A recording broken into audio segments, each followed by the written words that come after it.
अब एक इंपॉर्टेंट हम केस स्टडी करेंगे जो कि रिलेटेड है सब्सिडरी बुक के साथ। ठीक है, सब्सिडरी बुक्स क्या होती है? तो देखो, subsidiary books basically original entry की बुक्स होती है, यानी कि ऐसी सब्सिडरी बुक ऐसी बुक्स होती है जिसके अंदर हम पहली बार जो है वो ट्रांजेक्शन को रिकॉर्ड करते हैं। तो देखो, बिजनेस के अंदर कुछ ऐसी ट्रांजेक्शन होती हैं जो कि रिपीटेटिव नेचर की होती है, जो कि बार बार होने वाली होती है, जैसे कि cell, purchase, cash payment.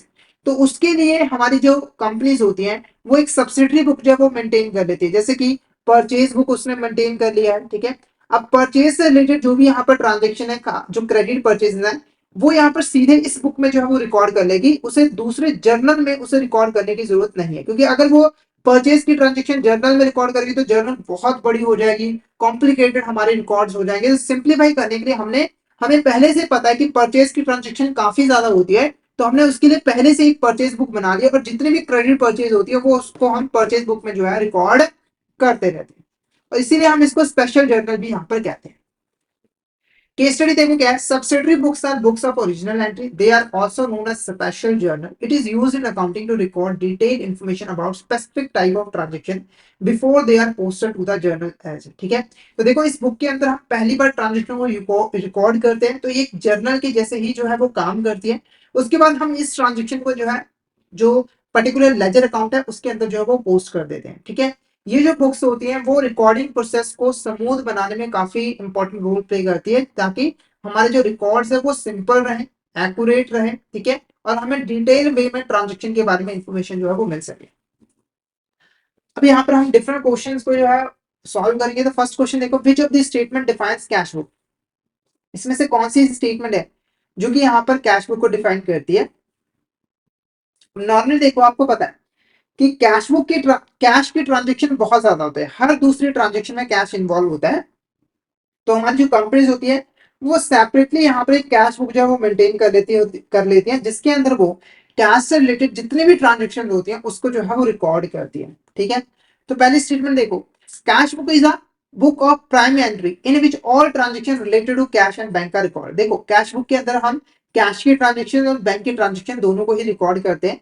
In a cash book all the receipt are recorded on debit side, यानी कि जब आपको कैश रिसीव होता है तो आप उसको डेबिट साइड में रिकॉर्ड करते हो, और जब आप पेमेंट करते हो तो उसको आप क्रेडिट साइड में रिकॉर्ड जो है वो करते हो। तो ये भी स्टेटमेंट डिफाइन करती है, cash book performs a function of both journal and ledger. तो ये भी स्टेटमेंट करेक्ट है।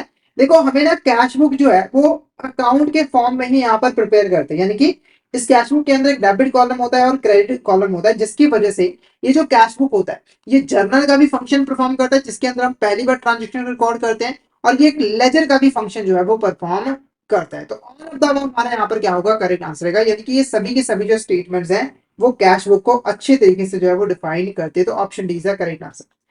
अब ये जो हमारी कैश बुक होती है वो दो तरह की होती है, सिंपल कैश बुक और double column cash book. Simple cash book की बात करें तो इसमें सिर्फ और सिर्फ एक ही कॉलम होता है कैश का, जिसके अंदर हम कैश से रिलेटेड ट्रांजेक्शन को रिकॉर्ड करते हैं, यानी कि इसके अंदर हम बैंक से रिलेटेड ट्रांजेक्शन को रिकॉर्ड नहीं करते हैं। उसके बाद होता है डबल कॉलम कैश बुक। तो डबल कॉलम कैश बुक के अंदर हर साइड में दो कॉलम होते हैं, एक कॉलम होता है कैश का और एक कॉलम होता है बैंक का। इसमें हम कैश से रिलेटेड ट्रांजेक्शन को रिकॉर्ड करते हैं, और इसमें हम बैंक से रिलेटेड ट्रांजेक्शन को जो है वो रिकॉर्ड करते हैं। नेक्स्ट क्वेश्चन देखो, what is the purpose of petty cash book in accounting? Accounting के अंदर पेटी कैश बुक का क्या यहाँ पर पर्पस होता है? देखो, हमारे बिजनेस के अंदर कुछ यहाँ पर छोटे मोटे खर्चे होते हैं जो कि बहुत ही स्मॉल अमाउंट में होते हैं, जैसे कि 50 रुपए, 100 रुपए, 500 रुपए ऐसे होते हैं। तो ऐसे छोटे मोटे कैश एक्सपेंसेस के लिए हम अलग से एक कैश बुक जो है वो मेंटेन कर लेते हैं, जिसको हम पेटी कैश बुक जो है वो कहते हैं। जैसे कि वर्कर्स को चाय पिलाने के लिए जो खर्च किया है, चीनी ले आने के जो खर्च किया है, दूध ले आने पे जो खर्च किया है, तो वो हम पेटी कैश बुक में रिकॉर्ड कर लेते हैं, ताकि जो हमारी ओरिजिनल कैश बुक है वो ज्यादा डिटेल में कॉम्प्लिकेटेड जो है वो ना हो सके। ठीक है, तो पर्पस क्या होता है पेटी कैश बुक का? पहला, to record large and significant business expenses, तो ये गलत है। To keep track of employ salaries and wages, तो ये भी गलत है, इसके लिए हम ओरिजिनल कैश बुक का यूज करते हैं। To manage transaction related to major purchases, तो ये भी गलत है।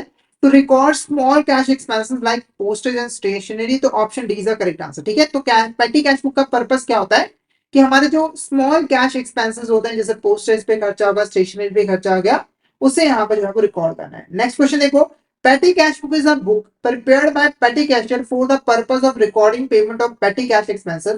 Which of the following accurately describe the impress system of petty cash? तो ये एक important system होता है petty cash system, को मेंटेन करने का। इम्प्रेस सिस्टम के अंदर होता क्या है, तो देखो at of the beginning of period a specific amount of petty cash is given to petty cashier, यानी कि जैसे पीरियड स्टार्ट होता है, जैसे मान लीजिए चलिए हमारा जो पीरियड है वो एक मंथ है, यानी कि एक मंथ के लिए हम पेटी कैशियर को कुछ यहाँ पर रुपीज जो है वो प्रोवाइड करते हैं, यानी कि मेन कैशियर जो होता है पेटी कैशियर को कुछ पैसे देता है ताकि वो उस टाइम पीरियड के अंदर जो छोटे मोटे खर्चे हैं उनको जो है वो पे कर पाए, ठीक है। और पेटी कैश बुक को कौन मेंटेन करता है, पेटी कैशियर ही यहाँ पर मेंटेन करता है ताकि वो रिपोर्ट जो है वो कर पाए मेन कैशियर के पास।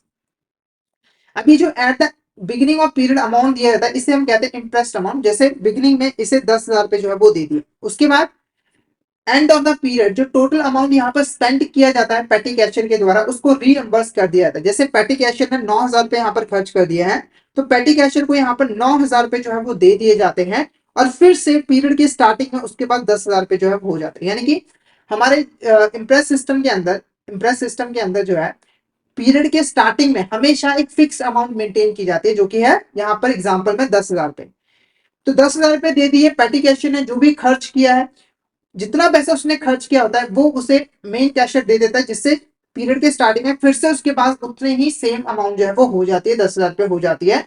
तो इसे हम यहाँ पर interest system of petty cash जो है वो कहते हैं। लास्ट ऑप्शन देखो, the interest system insures stricter control over the petty cash by maintaining a fixed cash balance at the beginning of period.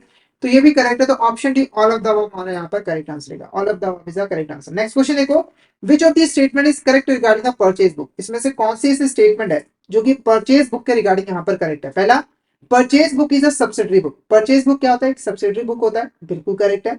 It records credit purchase of goods in which form traded. तो सबसे पहले यहाँ पर goods का मतलब समझो, तो देखो एक बिजनेस जिन गुड्स में ट्रेड करता है, यानी कि जिन गुड्स का बिजनेस करता है उसे हम कहते हैं goods in which form traded. जैसे एग्जांपल के मान के चलिए XYZ कंपनी है, वो फर्नीचर बनाकर मार्केट में यहाँ पर सेल करती है, तो ये जो फर्नीचर है वो इस कंपनी के लिए क्या कहलाएगी, यहाँ पर गुड्स जो है वो कहलाएगी, ठीक है।